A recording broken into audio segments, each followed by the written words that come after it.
ఆయన ఒక ప్రజా ప్రతినిధి కాదు, సమాజ సేవకుడు అసలే కాదు. అధికారం ఉందనే అండతో అడ్డు అదుపు లేకుండా నాటి ప్రతిపక్ష నాయకులపై ఇష్టానుసారంగా నోరు పారేసుకున్న వ్యక్తి. సామాన్యుల విషయంలో న్యాయం చేయమంటే ఆమడ దూరం పోయే పోలీసులు ఈయనకి మాత్రం రాజ మర్యాదలు చేస్తూ ఉన్నారు. ఆయనే బోరుగడ్డ అనిల్. కొత్తగా ఈయన వ్యవహారంలో మరో లీక్ బయటకొచ్చింది.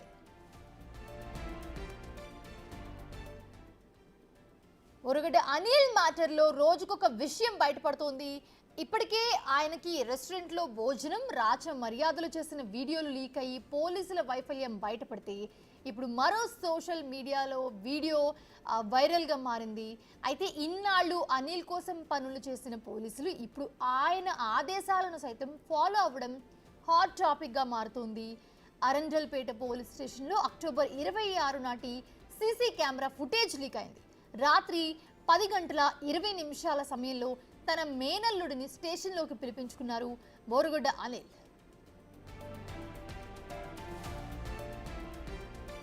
అయితే మేనల్లుడిని పక్కనే కూర్చోబెట్టుకుని కబూర్లు చెప్పారు. పేపర్ అడిగి తీసుకుని దానిపై ఏదో రాయించుకున్నట్లుగా కూడా ఆ వీడియోలో కనిపిస్తోంది చూస్తూ ఉంటే.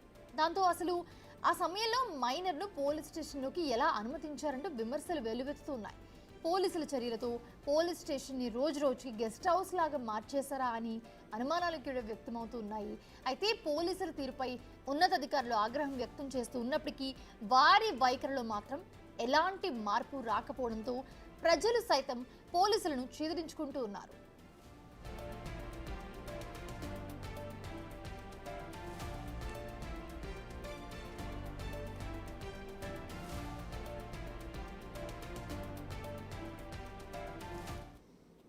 ఇదే అంశానికి సంబంధించి మరిన్ని అప్డేట్స్ మా ప్రతినిధి సాయి శంకర్ అందిస్తారు. సాయి శంకర్, అనిల్ విషయంలో చూస్తుంటే రోజుకొక వీడియో బయటకు వస్తుంది, రోజుకొక వ్యవహారం మనం చూస్తూ ఉన్నాము. సో ఈ వీడియోలో చూస్తుంటే కనుక ప్రెసెంట్ ఒక మైనర్ అబ్బాయిని పోలీస్ స్టేషన్కి పిలిపించుకుని తనతో ముచ్చట్లు చెప్తూ పక్కన పోలీస్ కూడా ఉన్నారు. ఈ వీడియో ప్రెసెంట్ వైరల్ అవుతుంది. ఏం చెప్తారు? అప్డేట్స్ ఏ ఉన్నాయి వీడియోకి సంబంధించి? మౌనిష, బోరుగడ్డ అనిల్ కుమార్కి సంబంధించినటువంటి అంశంలో పోలీసులు విచారణ ఎంత నిర్లక్ష్యంగా నడిచిందంటానికి నిదర్శనం మొన్న ఒక వీడియో రిలీజ్ అవ్వటం, ఈరోజు ఒక వీడియో రిలీజ్ అవ్వటం. అసలు క్లియర్గా ఈరోజు రిలీజ్ అయినటువంటి వీడియోలో చూడొచ్చు అక్కడ ఏం జరుగుతుంది అనే దానికి సంబంధించి క్లియర్గా వాయిస్తో సహా కూడా ఆ సీసీటీవీకి సంబంధించినటువంటి ఫుటేజ్ బయటకు వచ్చినటువంటి పరిస్థితిని మనం గమనించవచ్చు. తన మేనల్లుడు లోపలికి, అంటే బోరుగడ్డ అనిల్ కుమార్కి సంబంధించినటువంటి మేనల్లుడు రాత్రి సమయంలో, రాత్రి 10:20 సమయంలో ఒక పోలీస్ స్టేషన్లోకి ఎలాంటి పర్మిషన్ లేకుండా విచారణలో ఉన్నటువంటి ఒక ఖైదీ దగ్గరికి రావటమే కాదు, గంట సేపు అక్కడే ఉండటం, ఆయనతో చిట్టాపట్టి మాట్లాడటం, వెళ్ళేటటువంటి సమయంలో ఒక పేపర్ మీద బోరుగడ్డ రాసినటువంటి అంశాలు ఏవైతే ఉన్నాయో వాటిని తీసుకొని వెళ్ళినటువంటి పరిస్థితి ఉంది. ఆ సమయంలో మనం గమనిస్తే కానిస్టేబుల్ లోపలికి వస్తున్నారు. అక్కడ రైటర్ క్లియర్గా ఆ వీడియోలో సివిల్ డ్రెస్లో లోపలికి వచ్చినటువంటి వ్యక్తి రైటర్, అతనే కేసుకు సంబంధించినటువంటి అంశాలన్నీ కూడా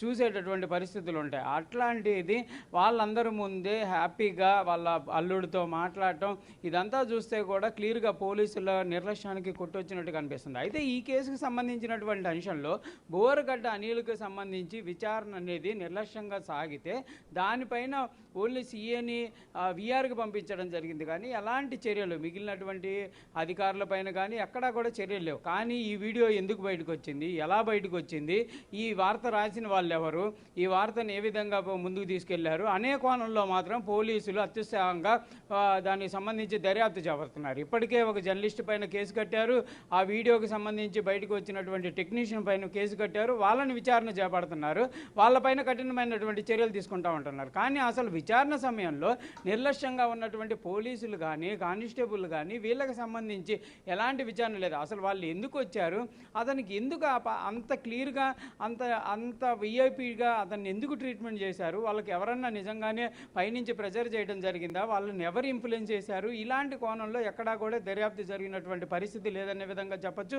క్లియర్గా ఆ వీడియో తర్వాత కూడా అనేక వాక్యాలు అయితే వినిపిస్తున్నాయి. ఓన్లీ బోరుగడ్డ అనిల్ కుమార్కి అలాంటి ట్రీట్మెంట్ అందడానికి ఒక అధికారి, ఉన్నతాధికారి, రాయలసీమ నుంచి వచ్చినటువంటి ఒక అధికారి ఆధ్వర్యంలోనే ఆ విచారణ అంతా కొనసాగిందనే విధంగా చెప్తున్నారు. అతన్ని లోకల్గా ఉన్నటువంటి ఎమ్మెల్సీ, అంటే పేరుగాంచినటువంటి వైఎస్ఆర్సీపీకి సంబంధించినటువంటి ఒక ఎమ్మెల్సీ ఇన్ఫ్లుయెన్స్ చేశారు, స్టేషన్లో ఉన్నటువంటి అధికారులని కానిస్టేబుల్ అందరిని కూడా ఇన్ఫ్లుయెన్స్ చేశారనే విధంగా కూడా అందుతున్నటువంటి సమాచారం. మరి అలాంటి కోణంలో ఎక్కడా కూడా దర్యాప్తు జరుగుతున్నటువంటి పరిస్థితి లేదు. సాయి శంకర్, ఇంతకు ముందు వీడియో రిలీజ్ అయింది, అది కూడా చూస్తున్నాము. అది చూసిన తర్వాత కనీసం పోలీసులు అలర్ట్ అవ్వలేదా కొంచెం కూడా? ఎందుకంటే ఒక్కొక్కటి ఈ వీడియో చూస్తుంటే 28th or 29th ఉన్నట్టుంది. సో దాని తర్వాత ఎలా ఉంది పోలీసులు తీరు? ప్రజెంట్ అయితే చూస్తున్న వాళ్ళందరూ కూడా ఏంటి వీళ్ళు చేస్తున్న పని, పోలీస్ స్టేషనా లేకపోతే ఇది ఏమైనా ఇంకేమైనా అన్నట్టు సోషల్ మీడియాలో కమెంట్స్ చూస్తున్న వీడియో చూస్తున్న వాళ్ళు మాట్లాడుకుంటున్న పరిస్థితి ఉంది. అంటే ప్రధానంగా మొన్న వచ్చినటువంటి వీడియో పిఏపి ట్రీట్మెంట్, అతనికి బెడ్ ఏర్పాట్లు, దుప్పట్లు, దుండ్లు అందించడం, ఇవన్నిటికి సంబంధించి ఎస్పీ ఒక క్లారిటీ ఇచ్చారు. ఏంటంటే అక్కడ కొంత ఆ కోర్టుకు సంబంధించి జడ్జి ఇచ్చినటువంటి ఆదేశాల అనుగుణంగానే ముందుకు వెళ్ళామనే విధంగా క్లారిటీ ఇచ్చారు. దాంతోపాటు ఆయన సారీ కూడా, అపాలజీ కూడా చెప్పడం జరిగింది. తన ఒక్క బాధ్యత కొంత నిర్లక్ష్యం అవడం వల్లే ఇలాంటి సంఘటన జరిగింది, కంపల్సరీగా చర్యలు తీసుకుంటామన్నారు. ఐజీ అక్కడ ఏదైతే ఆ స్టేషన్కి సంబంధించినటువంటి సిఐని వీఆర్కి పంపించారు. అయితే అసలు క్లియర్గా దర్యాప్తు జరగలేదనే విధంగా కూడా అర్థమవుతుంది ఈరోజు వీడియోని చూస్తే. ఎందుకంటే ఆ రోజు ఓన్లీ సీఎన్ పంపించి వదిలేయకుండా అసలు ఎందుకు జరిగింది ఏంటి అనే కోణంలో కనుక దర్యాప్తు జరుగుంటే కంపల్సరీగా మరికొంతమంది అధికారులపైన చర్యలు అయితే కంపల్సరీగా తీసుకోవాల్సినటువంటి పరిస్థితి ఉంది. ఎందుకంటే క్లియర్గా 3 రోజుల పాటు జరిగిన విచారణకు సంబంధించి 3 రోజుల్లో అతన్ని ఏమీ ఇబ్బంది పెట్టలేదు. క్లియర్గా అతను హ్యాపీగా లోపలికి వచ్చి అతని పని అతను మాట్లాడుకోవటం, అతను ఎవరిని కలవాలంటే వాళ్ళని కలవటం, ఎవరితో మాట్లాడాలనుకుంటే వాళ్ళతో మాట్లాడటం, సరదాగా అక్కడ ఉన్నటువంటి కానిస్టేబుళ్లతో సరదాగా మాట్లాడుకున్నటువంటి సందర్భాలు క్లియర్గా ఆ వీడియోల్లో అర్థమవుతున్నటువంటి పరిస్థితి ఉంది. మరి అలాంటిది విచారణ ఏం జరిగినట్లు, ఎలాంటి కోణంలో జరిగినట్లు అనేది కూడా అర్థమవుతున్నటువంటి పరిస్థితి ఉంది. మరి ఆయన విచారణకు సంబంధించి ఏం సేకరించారంటే పోలీసులు మాత్రం క్లియర్గా చెప్పారు, అనేక అంశాలు వచ్చాయి, అతను మమ్మల్ని బతినాడాడు, అది చేశాడు, ఇది చేశాడని చెబుతున్నారు. కానీ విచారణకు సంబంధించినటువంటి వీడియో క్లిప్పింగ్స్లో అలాంటి పరిస్థితి ఎక్కడా లేదు.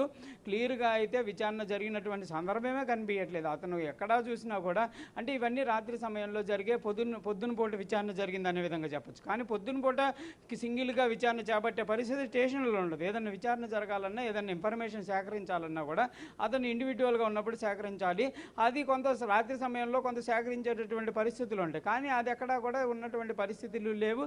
లేకపోతే కోర్టు సమయంలోనే ఒకవేళ విచారణ జరిగిందనే విధంగా కూడా అనుకున్నా కూడా వాటికి సంబంధించినటువంటి సీసీటీవీని కూడా రిలీజ్ చేయాలనే విధంగా కూడా ప్రస్తుతం డిమాండ్ అయితే ఎక్కువ అవుతున్నాయి. ఎందుకంటే ఈ అంశంలో క్లియర్గా టీడీపీకి సంబంధించినటువంటి నేతలు అయితే ఆగ్రహం వ్యక్తం చేస్తున్నటువంటి పరిస్థితి ఉంది. ఇలాంటి విచారణ జరిగితే ఒక రౌడీ షీటరు, అతని పైన అనేక ఎలిగేషన్లు ఉన్నటువంటి వ్యక్తి నిజాలు ఏం చెప్తాడు, ఏ విధంగా అతను ఆ కేసుకు సంబంధించినటువంటి విచారణలు బయటకు పెట్టేటటువంటి అవకాశం ఉందనే విధంగా కూడా ప్రశ్నలు వస్తున్నాయి. మరి దీనికి సంబంధించి పోలీస్ డిపార్ట్మెంట్ ఎలాంటి చర్యలు ఉంటాయి, ఏ విధంగా సమాధానం చెప్తుంది? మొన్న జరిగినటువంటి వీడియోకి సంబంధించినటువంటి అంశంలో ఒక అధికారిని వీఆర్కి పంపించేసి చేతులు దులుపుకున్నటువంటి పరిస్థితి ఉంది. మరో విధంగా మాత్రం ఆ వీడియో బయటకు వచ్చినటువంటి విధానం, అక్కడ రాసినటువంటి వ్యక్తులపైన మాత్రం కీలకంగా ముందుకు వెళ్తున్నటువంటి పరిస్థితి ఉంది. కానీ అసలు జరగాల్సినటువంటి విచారణ జరగలా. మరి ఇప్పుడు ఈ రోజు వచ్చినటువంటి వీడియో ఆధారంగా పోలీసులు ఏమైనా విచారణకు వెళ్తారా? అసలు ఇక్కడ ఎవరు ఇన్ఫ్లుయెన్స్ అయ్యారు? పెద్ద స్థాయి అధికారులు అయ్యారా, కింద స్థాయి అధికారులు ఇవ్వడం జరిగిందా, ఏ విధంగా దర్యాప్తు అనేది జరుగుతుందనే దానికి సంబంధించి అసలు ఆ రోజు నిజంగా ఆ 3 రోజుల్లో విచారణ జరిగిందా లేదా అనే కోణంలో పోలీసులు అయితే కంపల్సరీగా దృష్టి పెట్టాల్సినటువంటి పరిస్థితి ఉంది. దీనికి కంపల్సరీగా లోకల్ పోలీసులు కాకపోయినా ఉన్నతాధికారులకు సంబంధించినటువంటి అధికారులతోనే అక్కడ జరిగిన ఆ 3 రోజులకు సంబంధించినటువంటి అంశాలపైన పరిశీలించాల్సినటువంటి అవకాశం అయితే స్పష్టంగా కనిపిస్తుంది. Mounisha, right, thanks for the updates. Hi Shankar.